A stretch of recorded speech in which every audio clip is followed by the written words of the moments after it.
She's heading for somewhere better. She's on a journey with no destination. She's redirecting, changing, breaking cycles, kicking asses. And she's falling in love with her wild. And she's burning bridges faster than anyone can count. No, that one is not lost.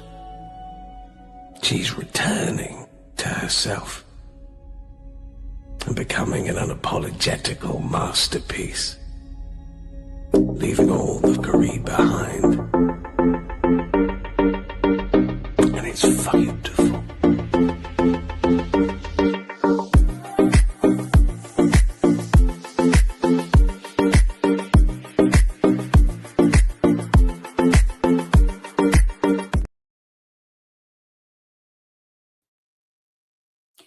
Hello, everyone, and welcome to PODTV's Epstein Files Unredacted review. I am Kimberly Calhoun, one of the co-founders of PODTV, and I am the senior executive producer of the show. And I just want to share with you some of the things about this show that we're going to be reviewing.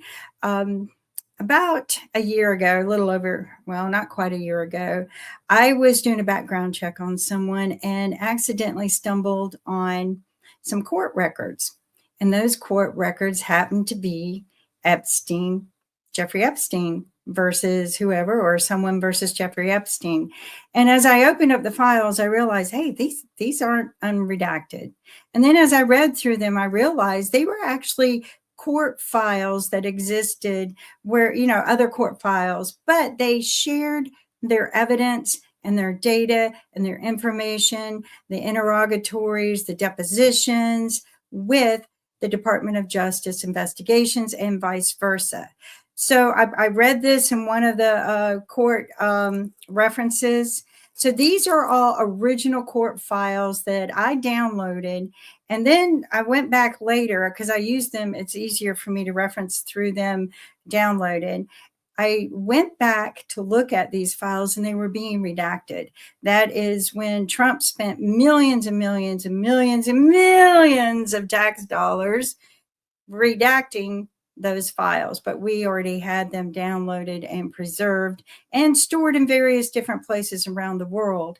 I didn't realize how valuable they were until he kind of slapped our country in the face and released the files redacted. It was so disappointing. But while I was going through all of this, I realized this evidence and this data has existed for over 20 years. Testimonies, police reports, depositions, many lawsuits, 20 years worth. And our Department of Justice has done absolutely nothing to hold the thousands of men who committed these illicit acts against little girls, raping them, accountable. Absolutely nothing.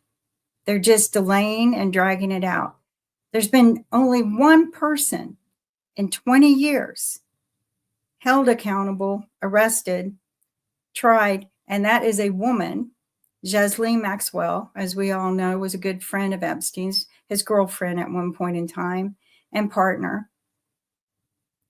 But it's disappointing to me that that's all they can do, and now they go around calling it a hoax. Well, if it's a hoax, release her, because that's very unfair to her to lock her up for 20 years if it's a hoax. But then everyone says, well, she did it. Well, but Trump's saying it's a hoax. What is it? Exactly what is it? So we have this evidence of court records that are original court records. We vetted the data inside of these with archive stories, as well as I have just recently, I guess you would say, acquired a very pertinent piece of evidence, which was known as the Black Book. It was mentioned in one of the case files between Bradley Edwards and Jeffrey Epstein as exhibit, I think, C and F. I could not access it But through the course of due diligence, I finally stumbled upon it. I'm trying to be very careful because these are real phone numbers, real people, and I want to protect their identity. Many people that are in the records that you will see as if you read the book, they're just friends, acquaintances, or somebody that that knew Jeffrey. Just because you know him doesn't mean you were participating in the illicit activities. As you dive into our research, you're going to learn that Jeffrey eventually built his business up so big he was generating trillions and trillions of dollars each year, not just in Jeffrey's establishment, but each year there are 880,000 children trafficked. So it's a big industry. But Jeffrey decided to cater to the desires of the elite. So his business for sex trafficking, the pedophile billionaire country club, as I call it, he decided only billionaires would be allowed once he got it built to a certain level. He had a special rule of thumb or a special business model that he followed, and that was everyone had to incorporate a nonprofit or a charity to operate out of. And one of the things is that it helped hide their illicit activities behind what appeared to be a creditable nonprofit or charity, but it provided them tax-free transactions. He was also entitled to at least a 90% tax deduction on the Virgin Islands. And there is more to this story than you ever know, more than I knew, more than what you read about. But what happened was it became so big and vast and hard to keep track of everyone that was involved that I put together notes, and that became my workbook. And these notes, in them, I do put links that I can click to reference back to where I found the resources and the data. I'm having technical difficulties all day. Everything's going down on me. Anyway, so the links will take me to the court records or to the archive stories that I read or to police reports. And so I made a book of just references. That's book 3. I made a book of all of the names because there's just so many. In fact, in the piece of evidence that I got just recently, the Black Book, which is referenced in one of the court cases, so it's real, there were over 2,000 names in there. And just alone, I think in the files that I was doing, I think we had about 700 collected, just going through every case and reading pages and pages and pages back as far as you can go in the cases. Now, we worked on cases that are as current as 2023, which were filed by the Virgin Islands. They filed a lawsuit against Jeffrey's banks for the victims. And so this allowed them to open up a lot more information, the emails in the banking system to find out who was really knowledgeable of what was going on. Because I asked a few questions. One, why is there just one person being held accountable when hundreds, if not thousands of men are accountable for the illicit activities that were committed in these files? And who do you think is worst and should be held accountable in these crimes? Okay.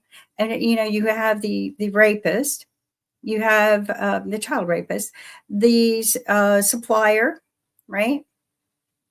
You have the traffickers, and you have the people who looked the other way and pretended like it didn't happen because they might have been profiting from it, or maybe they were scared that if they upset Epstein, he would, go against them in some way because he had a lot of power and he held a lot of powerful people in his pocket, which you're going to learn about. The other one that I think is the worst is our justice system for not enforcing the laws in the pedophile crimes and holding these men accountable because of their influence, because of who they are. And that's not our justice system, and it shouldn't be. So we're going to walk through these things. So book one is the timeline. And one of the things I found very interesting about the timeline is I was able to be more transparent about what was going on in the court records, but in a shorter reference style. But you can click on the links and go. But I know that they're not working in the printed book right now. But you can click on the links and go see the original court files. And you can also see the court records that they redacted. But this timeline pieced together the picture of the puzzle I was putting together. And the reason why I say that is at first I just thought I was putting together a puzzle, but then a different picture appeared. Different people who were participating in it that are not even in the investigations, have not been in a lot of the court records, because there's a lot that goes on in this industry and a lot more people involved. But it was interesting to me how they kind of crossed over in their paths of business at the same time. And that's what was great about the timeline, is you could cross-reference different pedophile activities going on, and they were able to show in this timeline how these people interconnected. This pedophile industry is big. This particular one, Epstein, catered to the elite. Wealthy white men, mostly in America, but as you're learning, it was all over the world. It was global. And the children were acquired globally. And you're going to hear some things that are just going to melt your heart, because reading it just destroyed me. Destroyed me about humanity, destroyed me about how I feel about my justice system, because they have not held anyone accountable yet. It was just disappointing. But what I want to do is bring open transparency. Everybody wants transparency. So these records allow us to be transparent about what was going on, what are the investigators looking at, and you will be able to make and inform your own opinion. But this is what I tell someone. Sometimes the opinions become a foundation laid out to find other evidence, okay? Opinions can be real, truth. But this dialogue, this public open dialogue that I want to engage people in to share their information, this dialogue is so that we can become more transparent about the worst, most heinous crime in our history, because of the amount of people it involved, the amount of victims. And in that transparency, I hope with our dialogue that we bring forth more information to find the truth, so that we can serve justice. And I'm not talking about we, the people, even though we are the government, but maybe we can force the justice system to do their job, to hold pedophiles accountable regardless of their wealth, regardless of their position in our society. And as we're witnessing in other countries, any man who is found to be in the Epstein Files and accused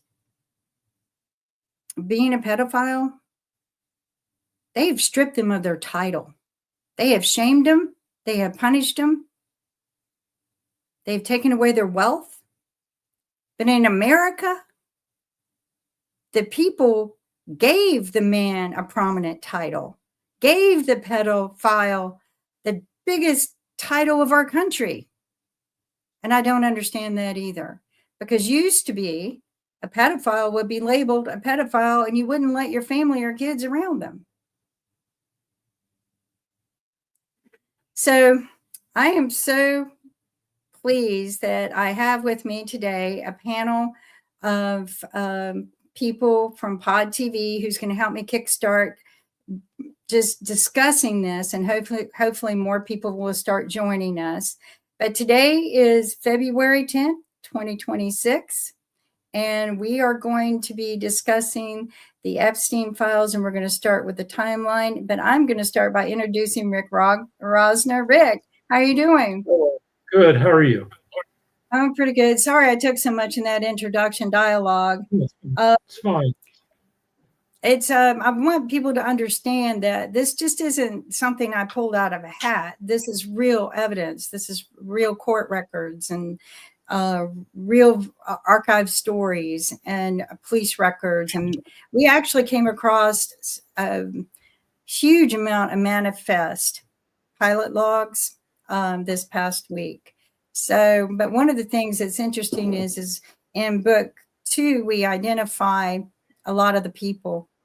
And in there, you're going to see beside each person's name, I tried to put what role they played. Like, are they one of the accused? Are they the victim?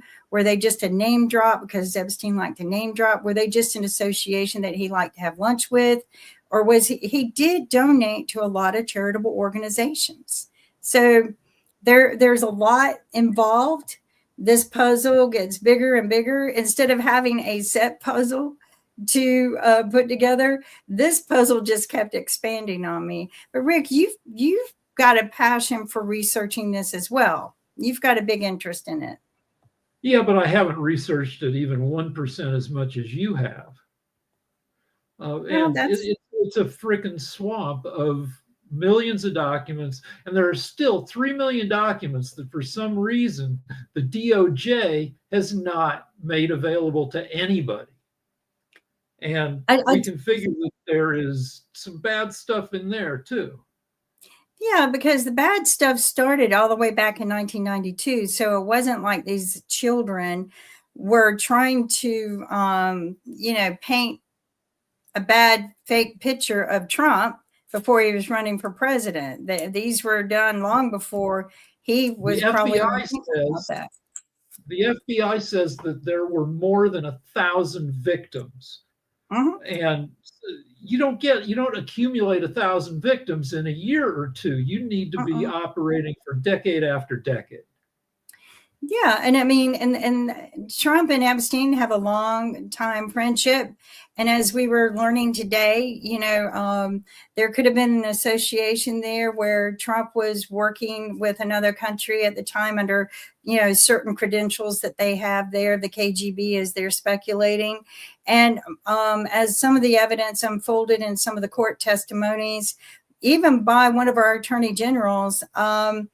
That Epstein had CIA credentials, and he worked with the Russians. He worked with every country, but I think he was using those CIA credentials to boost up his business. He tended to do that a lot. So, but yeah, I mean, it's interesting to me that there are millions. I tapped in to just court cases. Okay.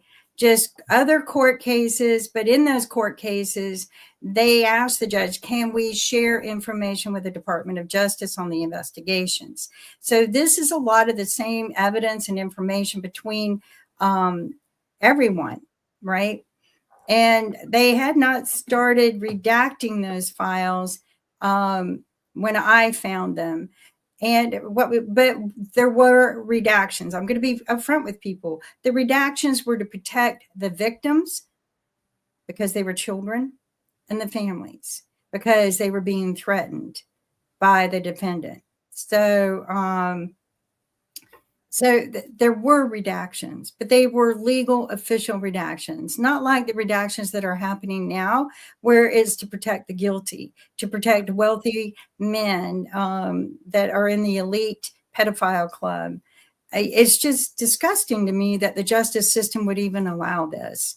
So go ahead.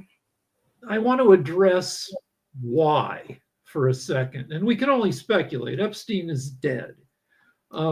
But what's the deal? Why did he need to victimize 1,000 underage girls and other young women? And if you take women's studies, they teach you that rape is a crime of power. And I don't know if I buy that entirely, but it's not about sexual gratification. It's about dominating the victim. And certainly, if you look at 28 women have accused Trump of sexual harassment, rape, or sexual assault. And in Trump's case, it seems about power and humiliation. He didn't seem to receive, if the accusations are true, he didn't receive sexual gratification from what he was doing. He would grab people, he would force himself upon people, but he didn't have orgasms. He was just fondling and looking at people's skirts and pushing people around. And so he was obviously a power assaulter. Epstein seems to be a combination of, wanting to corrupt people, of having power over them, of violating innocence. At the same time, I think he also wanted to have orgasms. But in these files the papers that came out, it turns out that Epstein had severely low testosterone, that he had levels of under 150, which means that he probably had a hard time achieving, having sex. And so he was, in addition to wanting to do evil, he was setting up scenarios that were extra perverted to give him enough gratification in order to have sex, because his testosterone was, so it was a whole stew, because these guys, they could have, it's creepy to go out with 18-year-olds, but it's illegal. But for some reason, these guys had to do illegal shit. And it might be because they got off on the creepiness and the violation of innocence. Well, okay. So they could do it without paying any penalties. They loved that too. There was a lot of money generated in this business. And it developed a tight-knit cult group that this is what they want in life. And Epstein managed to find those people. And those are the people, this is what I tell people when you hear, oh, well, he gave money to the Democrats. Yeah, he gave money to the Democrats, so they didn't participate. Anyone he's paying didn't participate. You had to pay to participate in the pedophile country club. You had to pay a lot of money.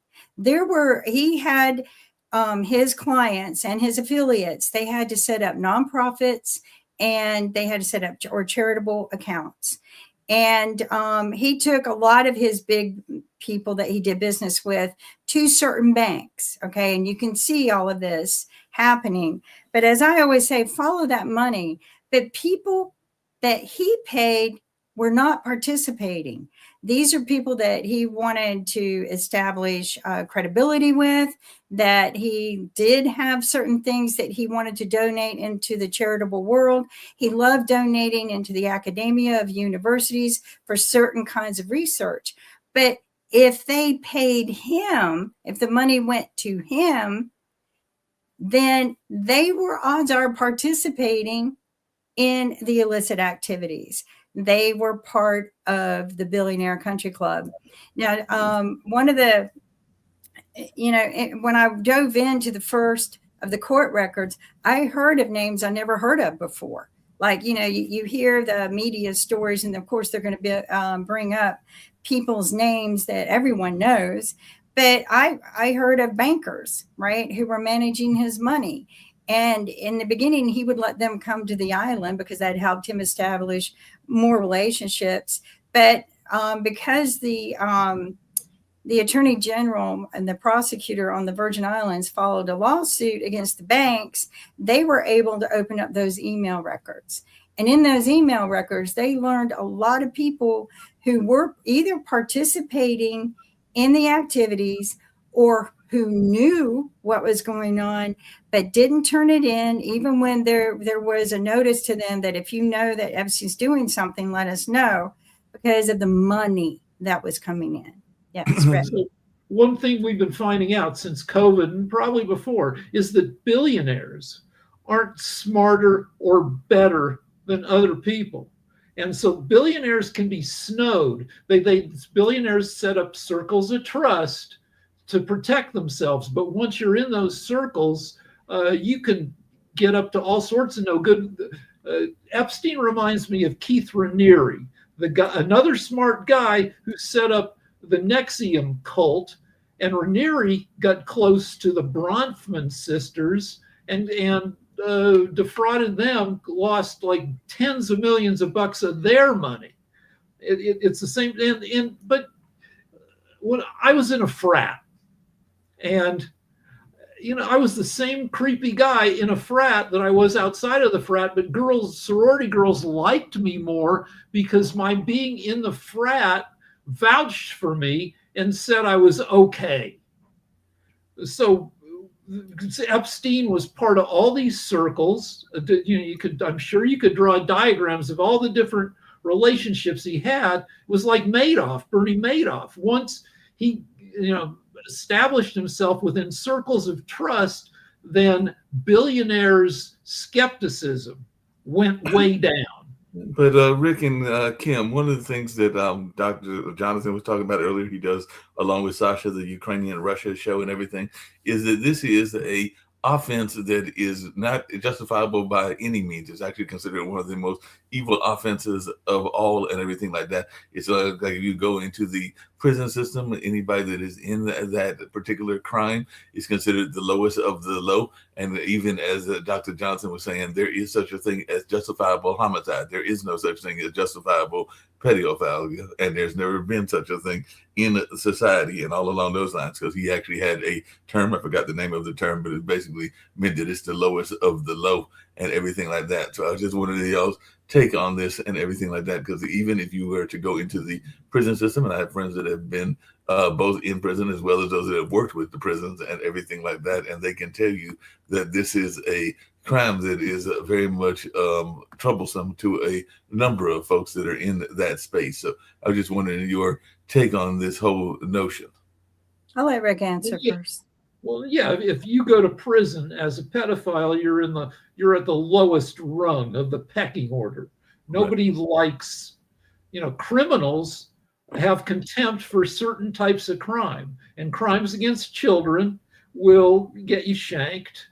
If you kill your mom, prisoners love their moms. If you're in there for mom murder, you'll get beaten up, shanked. Sure. Yeah, I mean, so globally, we have witnessed it is the worst of the worst crimes. They consider men who participate in the pedophile crimes, they're stripping men of their titles, their wealth. They're going to throw them in prison.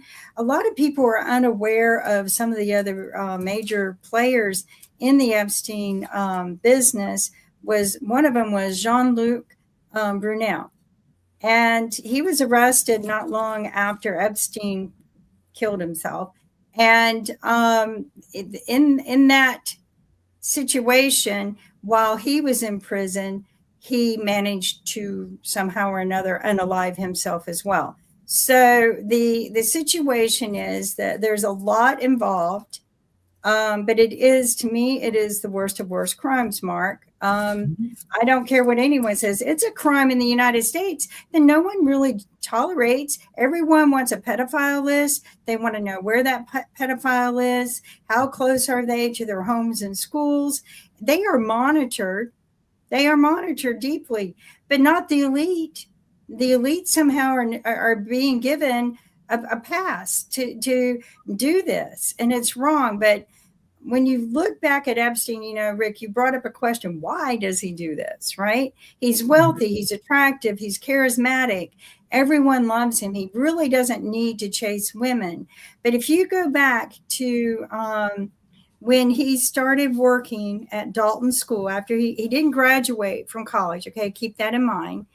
And the headmaster hired him for math and science teacher but he had no college degree.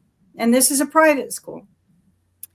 But the headmaster wrote a book, and it was a sci-fi book about oligarchs who enslaved children for sex in their society. And it had been mentioned many times by the investigators in their notes that book was Epstein's playbook for his business. That literally is, I haven't read it yet. it was enough reading all of the police reports from 11-year-olds, 12 and 13, and nobody doing anything about it. I mean, it was enough to read that. I just didn't want to read a sci-fi book that is about oligarchs that create a society where they enslave children to be their sex slaves. So, but they claim that book in particular was what inspired Epstein. Let's see if I can get the name of it. I always forget the name of the book, but Space Relations by Donald Barr. Space Relations by Donald Barr was, and so maybe he was influenced by that book, maybe being associated with Donald Barr, kind of maybe that group was into that. At that same time frame, he started getting involved with the very wealthy people. When he left the school, he was already mentoring some of the wealthiest people in the world's children, and they hired him at Bear Stearns. So, and then he climbed that ladder and was close to being executive level in a year, managing some of the wealthiest people on the world's money. And when, you know, he also became the power of attorney over Les Wexner's personal estate and all his businesses. And Les Wexner was the founder of Victoria's Secrets, Bath and Body Works, and The Limited. So Les Wexner, he's been trending today on X. Congressman Jamie Raskin has talked about, he's maybe a couple of some members of Congress have been able to see the unredacted released files. And there's Thomas Massey is the other one who's been talking about it. And Wexner is one of the people, you've been talking about him, who's coming out as one of these rich, powerful people who so far has largely been shielded from consequence or visibility. But now he's very much out there. He should be looked at strongly because of his level of called in the files. He's been called a co-conspirator with Epstein. Well, he gave Epstein the power of attorney over his whole businesses, which then he could tell people, hey, you know, I can get your daughter into modeling for Victoria's Secrets, because, you know, they had the teen platform. But the thing that Wexner did was he gave Epstein, after he made him power of attorney over all his businesses, he gave Epstein his first mansion in New York City. It was a townhome, and that became the first hub for the sex trafficking business that he did for the elite. Now you've got the biggest mansion owned by Les Wexner, so it's got credibility. Nobody's, you know, thinking anything's going on there. The other thing that's interesting about that mansion is it's neighbors to Howard Lutnick. Okay. And Howard Lutnick had disowned, no, I don't know I never did anything with Epstein, never even spoke with him. Well, that's not true, because the records show that Epstein was the deed owner of the transfer of the home that Howard Lutnick bought.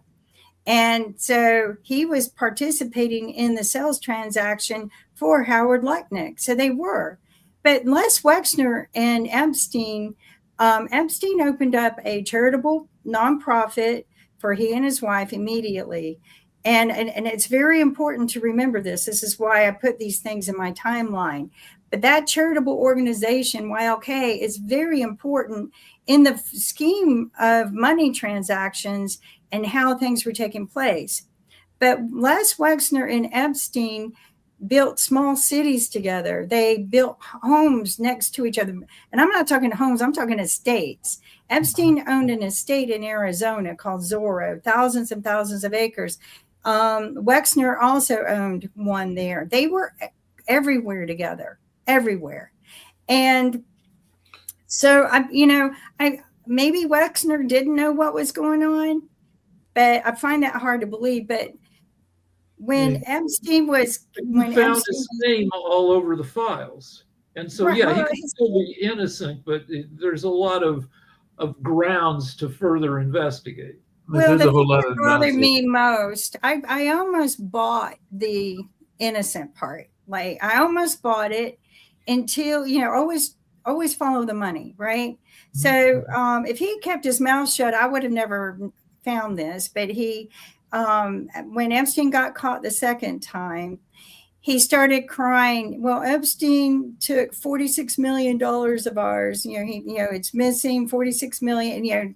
In particular, he used the word $46 million. So, that's easy to find, right? 46 million. Where did it go? Well, and he claimed that it didn't happen in that 2019 time frame. He said that it happened back when Epstein got arrested the first time. He failed to report it. I mean, who fails to report $46 million? Well, I went and traced it, and the $46 million, and it's in the records, the $46 million went to Wexner and his wife's charity organization that Epstein was a part of. He put $46 million into YOK. After he went to prison for 18 months to serve his time for a reduced charge, they moved the money. They moved the 46 million into a different charity. I guess no one would find it in that one. So the money was always there, but for some stupid reason, he decided to report it missing, and it was never missing. It was in his bank account. So I don't think he was hallucinating about that. I don't think it was a mistake. I think he was trying to cover up before they go, well, what about this 46 million? Well, he and his wife took that money. They opened up another charity and transferred it to that. Epstein was known to put millions and millions and millions of dollars into their charitable business that they had, but he used millions, if not billions of dollars worth of their assets to do his business in. So there are so many prominent people in those records, but you need to be careful to look at the court records of who was actually being accused. Read the police reports, read the testimonies of the children, read the depositions. And you You can't get anything out of Jesleen, though. She claimed the fifth on everything. She's she's only going to talk if she gets a deal. Yeah, she's the smartest of them all because, she's the only one that's gone to prison that's still alive. And she could have ratted on everybody, but they knew she wouldn't. But she's already serving time. I guess she figured she'll keep quiet and she'll be out in 20 years, maybe less on good behavior. But again, I don't think it's fair that she's the only one serving time for this massive crime. And, you said if it was thousands of men participating in this, you don't generate trillions of dollars with, a few hundred men. It was thousands. We could talk about the modeling agency pipeline. There's a guy who's been dead since 2013. John Casablancas ran the Elite Modeling Agency, which was one of the world's biggest modeling agencies. And he was well known that regardless of how old he was, his girlfriends were barely legal. Right. And he was involved in one lawsuit where he supplied a 15-year-old to Epstein, who later sued over, she said she was sexually assaulted. So some of this stuff was kind of half known. Trump himself owned Trump Models, a modeling agency. And of course, Trump famously owned beauty pageants. Right.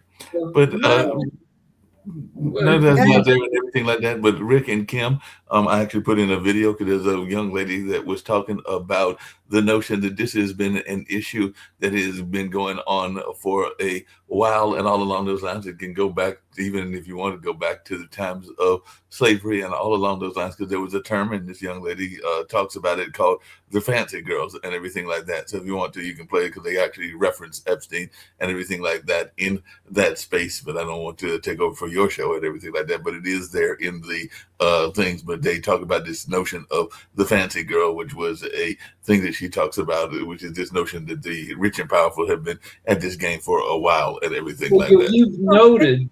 You've noted that Palm Beach has a rich area and a very poor area with trailer parks and stuff. And one of the means of leverage was that they took girls from the poor part and introduced them to these palatial surroundings, which made them easier to manipulate. Yeah, they were easy targets, and they were intentionally targeted. And Epstein preferred 11 to 13-year-olds. That was his prime target. And as they got older, if they stayed with him, they would take on positions of office duties. So, when you turned 16, you were an old lady, and you would do the office activities. You mentioned that he had a low testosterone and means to potentially get aroused. And the girls talked about that in their testimonies. The girls talked about what he required of them to help get him aroused, step by step. And so if you read the court records, you read all of this step by step, what the girls had to do to get him aroused. And and every little girl who didn't even know each other to share the stories told the same story. So that to me was credibility. It was the exact same identical story. Come in, they would give them a bowl of cereal, give them a little bit of energy, chat them up a little bit, scoot them upstairs. They describe the upstairs identical. But you have what I call the worst of the worst crimes, which was the prosecutor in Florida who read these testimonies and convinced the girls that they were prostitutes. Because there's this weird law, right, in Florida. And this is maybe one reason that Epstein operated out of Florida, that a girl who's underage, who takes money after being involved in a sexual activity, even though she's just been statutorily raped, is guilty of prostitution according to the state of Florida? Yeah, they call it prostitution with a minor. Let's make up names, but it's with a minor, so that should be statutory. Statutory rape. Right, but this was used to keep girls quiet and intimidate them, right? Yeah, this was used during the negotiation for his non-prosecutorial negotiations, which were illegal, by the way. They were very much illegal, but they used that against the little girls to intimidate them, that you do know you're a prostitute, and we can, you can serve time for being a prostitute. The biggest crime out there is human trafficking out there, and that is a major issue worldwide and all along those lines. And definitely there are a number of the power elite that are involved in this human trafficking. There have been a number of people, including some that we've had on the network, that have talked about it and everything like that. Because I remember there was Sonny Slaughter that I had some time back that is very much involved in the fight against that space and everything like that. So human trafficking is a major issue that is out there, and a lot of people are paying attention to it, not just here in the United States, but around the world. And there are a lot of folks that are fighting this on a regular basis. So, I mean, he is part of a bigger picture. So not only is he a pedophile, but he's probably also involved in the human trafficking trade. I mean, even when we look at what's going on with ICE and everything like that, a lot of those are young people that are probably being abused by the various government officials, and that is under his watch as well. Yeah, so I assume, well, you talked about the old ladies in Epstein world, those who were 16 and older, who were used to recruit other girls. And I assume that was also used to guilt them, to intimidate them, to get them to keep quiet. Because Epstein and his people could say, well, you participated, you're part of this. And also those girls, now women, will have that guilt for the rest of their lives, even though it was a setup. They were encouraged to be part of this to make them more manipulatable. Well, first off, they use shaming. Okay, so shaming is a form of control. And then they convinced these girls, well, you agreed to it, you took. But the worst part is generally he would rape them, and then he would give them $200 and then scoot them on their way. So he would give them the $200 if it's a tip, and it would be cash, so it couldn't be really traced. but it could be used against the girls because that was a form of cash for sex. And again, in Florida, minor accepting cash is considered, and for performing sex is considered prostitute. Now, these kids don't know this. They're too young to know the law. They're too young to understand anything. And some of the kids did not agree to it. They did take the money, but they never came back and they went and told the police or they went and told their parents, and nothing was done. Absolutely nothing. So, and you can go back. I have a copy of police reports that go back to 1992, which are some of the better documented reports that we can find of a victim who was 14 years old that turned in both Donald and Epstein. Both Trump and Epstein had police reports written against them for rape of a minor. So, and these are police reports. They're not fake. All right. So now that you've seen all this stuff and millions of files have been released, are we going to see any consequences for anybody but the dead guy and Ghislaine Maxwell? Well, two dead guys, right? There's Jean-Luc Brunel, okay, who was also Epstein's partner. When you talk about modeling agencies, that's how they connected. He had a teenage modeling agency. There were several others, and you can trace all of that through the bookkeeper as well. But Jean-Luc was his biggest alliance. And Jean-Luc came to visit him almost every day while he was on work release in prison. I guess he would pick him up and then they would go do their work. And this is something people don't know. Again, you got to follow the money, right? But from the point that he walked out of prison, now he was there for 13 months, he walked out wealthier. What year is this? What year? So he goes to prison. That was around 2009, 2010. So he gets out in 2010 and he continues his rapey enterprise until he's imprisoned again in 2016. Is that? Well, 2019 is when they took him back in a second time. So it was 2006 was his first time that they took him in. And they didn't really do much, and they negotiated out around 2008, of which he began his prison time, but it was work release. He gave $250,000 to the jail there, and they let him do work release 6 days a week, 12 hours a day. And Jean-Luc would come and get him. But when he walked out of there, he bought a second island. He already owned Epstein Island. He bought a second island.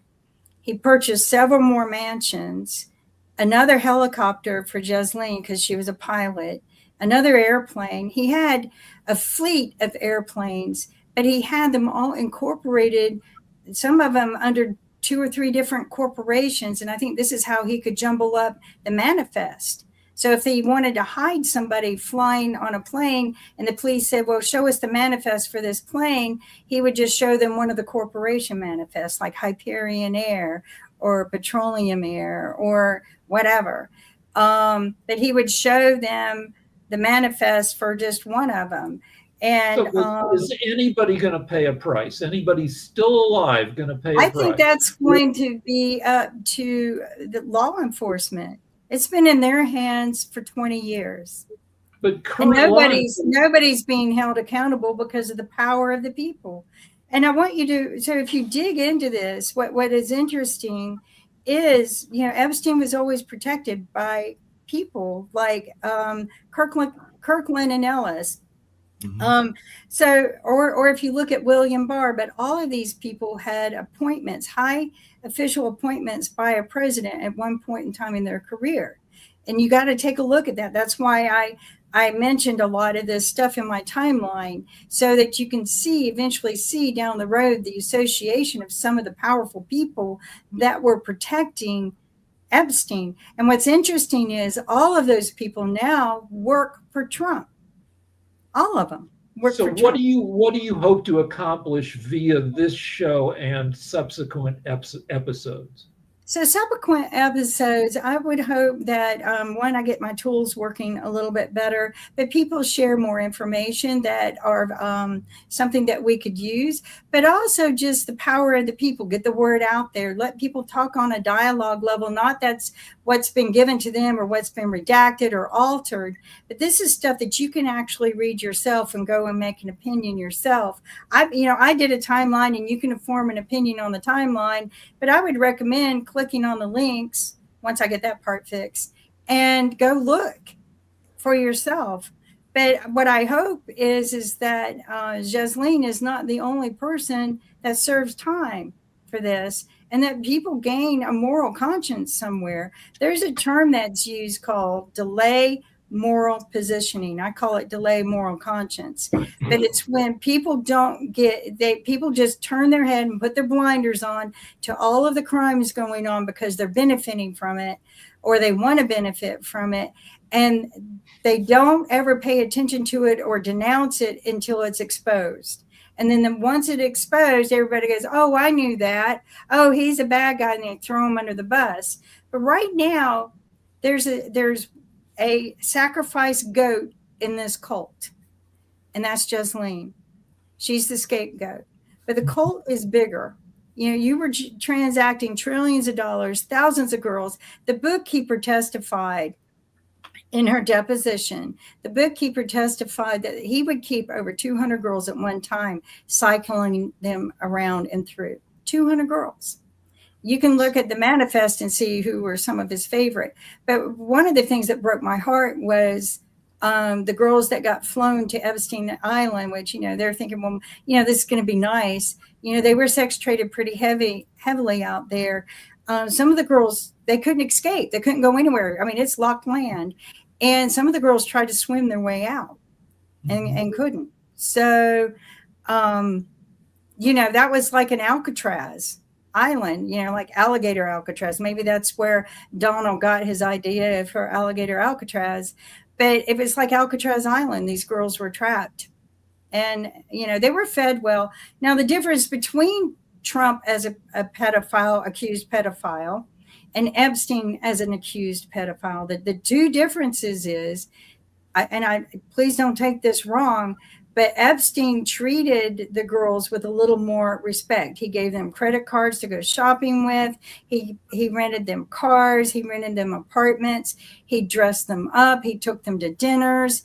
He, treated them to big dinners. He treated them with a lot of luxuries that they never have. Trump, on the other hand, would slap a girl for crying because she was raped. Epstein did not do that. Epstein had some empathy. So Epstein was smart and Trump is dumb. So Epstein could have the imagination to see that these young women were people with psyches. Trump is purely transactional. He doesn't think much about other people except how they can help or hurt him. And he doesn't, he's not one thing that keeps coming out in these unredacted files is Epstein talking about how stupid Trump is. Mm-hmm. And so Epstein was a sophisticated predator, like a Bond villain, and Trump is like a dumb bully. The character of Biff in Back to the Future, the screenwriter says he based Biff on Trump. Oh, wow. Yeah. So, I mean, Epstein was a genius. If you go through the timeline, we take the timeline back to his birth. He graduated high school 2 years early. He loved chess. He played chess all the time. He strategically was very, very smart. He thought everything out. I think the whole platform for this billionaire pedophile country club was created by him, and Trump is trying to carry the torch. But I'll tell you, Epstein he was brilliant. People who met him, scientists who met him, that one scientist says, I wish I'd never met him. But a scientist who met him and never did anything with him, never went to the island, but they did meet several times outside of all of that. Said Epstein was one of the most brilliant conversationalists when it came to science. And this was a Nobel Prize scientist saying this. And Epstein had associations with what's his name? Ethan Hawke. He just Stephen Hawking. Stephen Hawke, yeah. Hawkins, sorry. So he had associations with some of the most brilliant minds in not just the country, but the world. He was associated with a lot of dignitaries, but most of that was through Jesline's contacts. And you can do a whole conversation time on Jesline because her story in itself is pretty interesting, and how she got into all of this, you know, who her father was, how wealthy they were, and how she fell into Epstein's web. And I don't think she intentionally went in to do all of this. I think this was done out of a basis of survival. One problem with bringing people to account is how complicated all of this is. Mhm. That you can go into like the corruption of her dad, Robert Maxwell, who was involved in all sorts of hinky stuff, but that there have been movies made featuring Maxwell as a character, and it's complicated. All this stuff takes hours to lay out, and most people don't have the attention to work their way through the subtleties and the complicated freaking Venn diagrams and the circumstantial evidence. Like, there's no evidence that Trump or Bill Clinton ever went to Epstein Island. They flew Yes, on there his, is. They flew on his plane. They flew on his plane, but they didn't fly to his island. They borrowed his plane all the time. So you can say that again. Remember when I said that there are probably more manifests than what the DOJ even acquisitioned, because he created a lot of corporations for each of the planes that he had. Clinton is on the manifest. I've read some of the manifests, like 23 times or something. He was something on like that. But and you know, Clinton himself, I can't find him in Epstein's black book. But all of his Secret Service agents are like, he's got like 10 Secret Service agents and Clinton's assistant in the black book. And Clinton's assistant has been noted saying in the depositions, I told Clinton to stay away from that man. So, but other people flew on his plane, and not to the island, but to other destinations.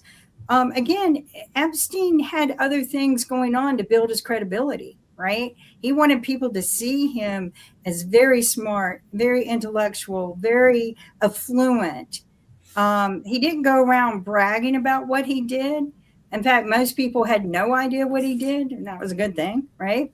But for the most part, his cover story was that he was just a good consultant for business. That was well, let me ask you this. So Epstein's dead.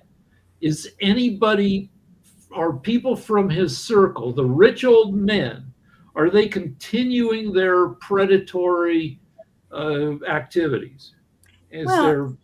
I would think if you look to see, do they still have charitable organizations that transact millions of dollars? I would look into that. I was shocked when, after Epstein passed away, that he received $120 million tax refund with his businesses. But Kim, why didn't the IRS step in and go, hey, we need to investigate all of this? But they didn't. Need to investigate that. I know we're getting ready to wind down and everything, but Kim, to Rick's point, I think he's saying that even what I was saying about human trafficking and what that video is about, that we can play on another episode and all along those lines. But it is this notion that this has been going on for a while and all along those lines. So are any of these people being held accountable? Because I'm sure that some of these no, they're not. Are being no. And some of these rich people are probably involved in the human trafficking. Right. But only the people in Britain are being stripped of their titles and punished for their participation in this. But no one in America has been. Except just. So looking at Wexner, who's his name is all over the media today. Mm-hmm. But I looked him up. He's 88 years old and he's worth $9 billion.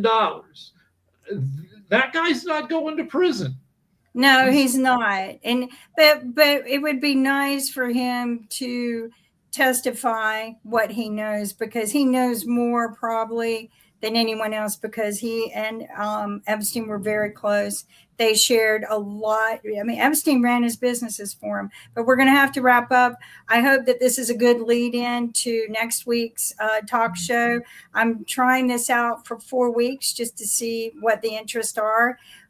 Again, my mission is just transparency, hoping that other people will bring forth information, because by sharing this information, maybe we'll come to some more truth, because truth will bring us to justice. And that's all that needs to happen right now, is justice, and maybe preventing this from continuing to happen. But right now, today, 880,000 children are sex trafficked, even today. So everyone stay healthy. Yeah. And thank you, Rick, for joining me. Marc, again, thank you as always for helping me direct this show and joining us in this conversation. We'll look forward to seeing everyone next week on the Epstein Files reviews. Take care, everyone.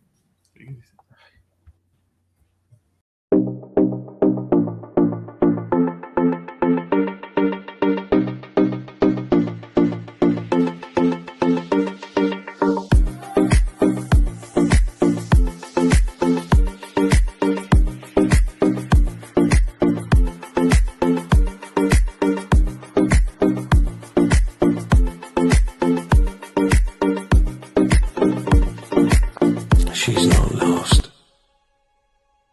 She's heading for somewhere better. She's on a journey with no destination. She's redirecting, changing, breaking cycles, kicking asses. And she's falling in love with her wild. And she's burning bridges faster than anyone can count. No, that one is not lost. She's returning to herself and becoming an unapologetical masterpiece, leaving all the greed behind.